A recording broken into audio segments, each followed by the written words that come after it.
आइए प्रिय दोस्तों, मैं आपका जाना पहचाना विनोद गांव बादरी से देहाती अनमोल यूट्यूब चैनल के सौजन्य से आप लोगों तक पहुंचा रहे हैं महाराज पांड, महाराज धृतराष्ट्र और महात्मा विदुर की उत्पत्ति के बारे में। आ जाइए विस्तार से समझाते हैं। इधर माता सत्यवती विशेष परेशान है कि चित्र विचित्र के कोई पुत्र नहीं है और पितामह भीष्म शादी कर नहीं सकते और मैं भी विधवा हूं। अब कैसे होगा? हस्तिनापुर की गद्दी निश्चित डूबने वाली है। काफी समय बीत जाता है। एक दिन उनके मन में आती है, जो उनके बड़े ज्येष्ठ पुत्र थे जिन्हें व्यास ऋषि कहते हैं। अब व्यास ऋषि का ध्यान धरती हैं। मां की ममता उनके पास पहुंचती है, उनका आसन घूमने लगता है। तो उन्होंने दिव्य दृष्टि से देखा है, हस्तिनापुर के ऊपर दृष्टि डाल करके तो देखने लगे कि मेरी माता विशेष परेशान है सत्यवती। तुरंत ही वहां से चल देते हैं, आ जाते हैं हस्तिनापुर में।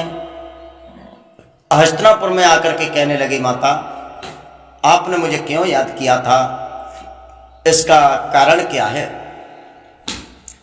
माता सत्यवती कहने लगी, ज्येष्ठ पुत्र, मैंने इसलिए आपको बुलाया है कि आपके छोटे छोटे दो भाई थे जिनका नाम चित्र और विचित्र था।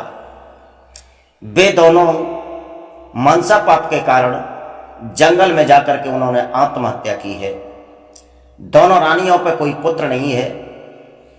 हस्तिनापुर की गद्दी डूबने वाली है।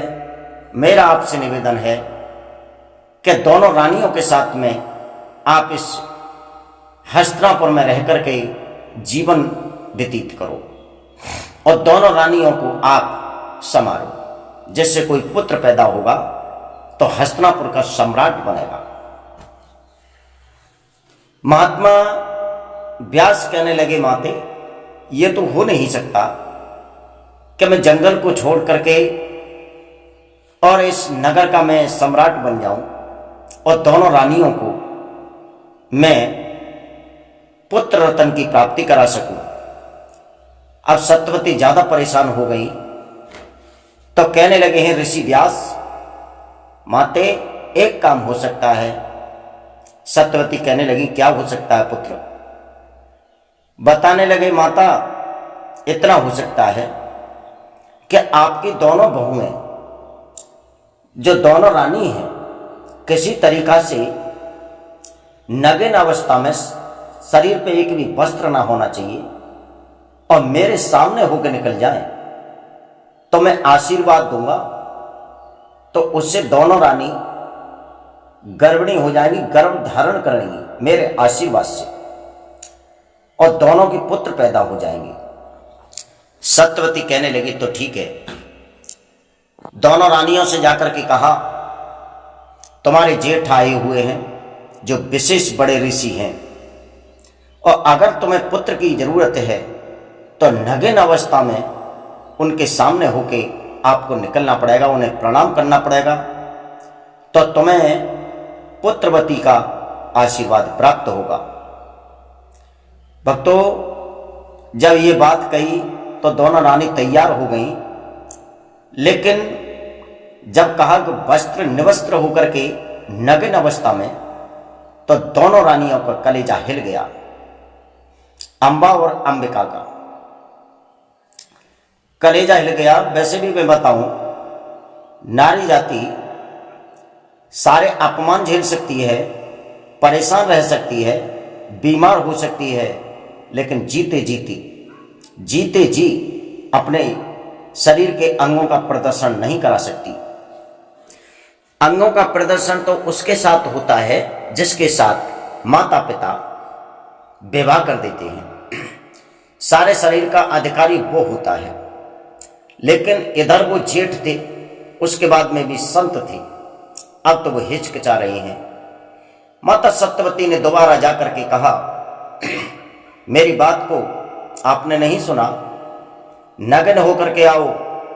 मेरा जेठ पुत्र ऋषि व्यास इस समय भोजन कर रहे हैं और सामने होके आपको निकलना है, केवल हाथ जोड़ के प्रणाम कहना है, हाथ जोड़ के प्रणाम कहना है आपको।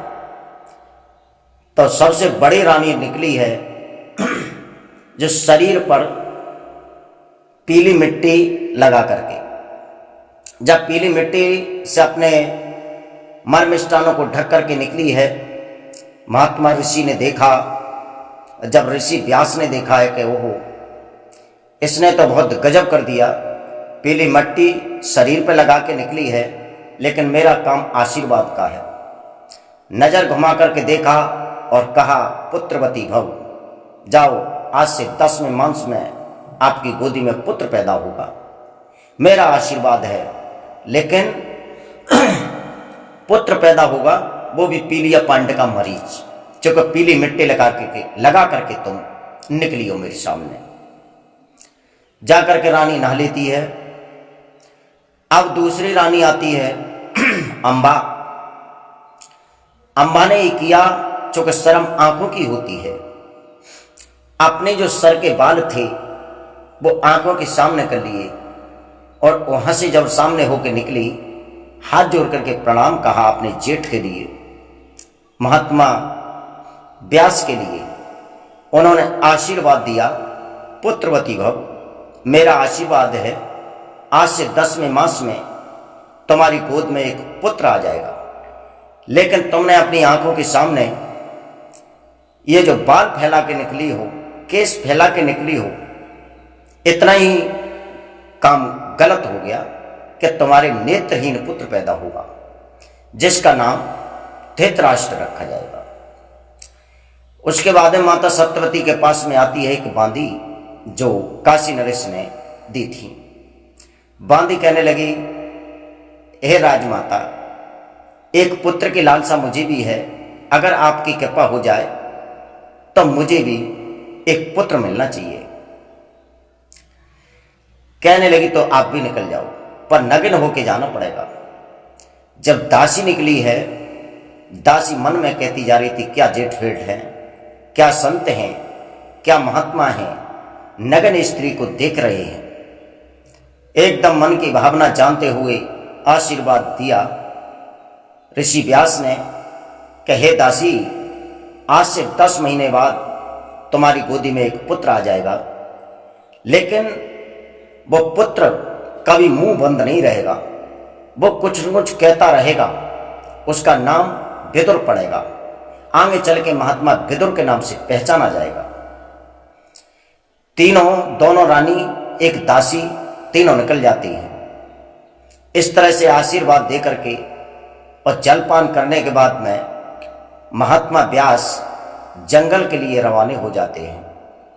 धीरे धीरे समय व्यतीत होता है तो दोनों रानियों ने पुत्रों को जन्म दिया। जो पीली मिट्टी लगा करके निकली थी रानी, उसके तो पीला पुत्र पैदा हुआ, पीलिया पांडु का मरीज पैदा हुआ, जिसका नाम रखा गया महाराज पांडु। और जो दूसरी रानी निकली उनके बाद में केस फैला करके आंखों के सामने उस रानी के पुत्र पैदा हुआ, वो नेत्रहीन, जिनका नाम रखा गया धृतराष्ट्र। और जो दासी निकली, दासी के पुत्र पैदा हुआ, वो पैदा होते ही बुड़बुड़ बुड़बुड़ करने लगे, तो उनका नाम रखा गया विदुर। अब हस्तिनापुर में 3 राजकुमार पैदा हो जाते हैं। रानी बड़ी खुश हैं, सत्यवती राजमाता बड़ी खुश हैं, बड़े दान कर रही हैं, बड़े पुण्य कर रही हैं कि हस्तिनापुर का शासन संभालने वाले हमारे घर में 3 पुत्रों ने जन्म लिया है। लेकिन पुत्रों की तरफ जब नजर घुमाती हैं तो परेशान हो जाती हैं। क्यों? कि एक तो पीलिया पांडु का मरीज, दूसरा निपट अंधा नेत्रहीन, और तीसरा बातें बहुत करता। खैर कोई बात नहीं, जो होगा वो आगे होगा, लेकिन हमारे सामने हमारे नाती पैदा हो गए। धीरे धीरे समय व्यतीत हुआ तो हस्तिनापुर के सम्राट बनाए महाराज पांडु और धृतराष्ट्र बनाए मंत्री और महात्मा विदुर बनाए मंत्री। इस तरह से यहाँ से नींव पैदा होती है क्या महाभारत में कौन कौन किस किस के पैदा हुए। यहाँ से आगे की कथा अब हम आपको देंगे जो आपको बहुत अच्छी लगेगी, जिसमें महाभारत कहाँ से किन की शादी, कहाँ से किसका जन्म, कहाँ से कौन शादी करके लाया, और पूरे महाभारत की कथा जहाँ तक बनेगी तहाँ तक आपकी सेवा में देता रहूँगा।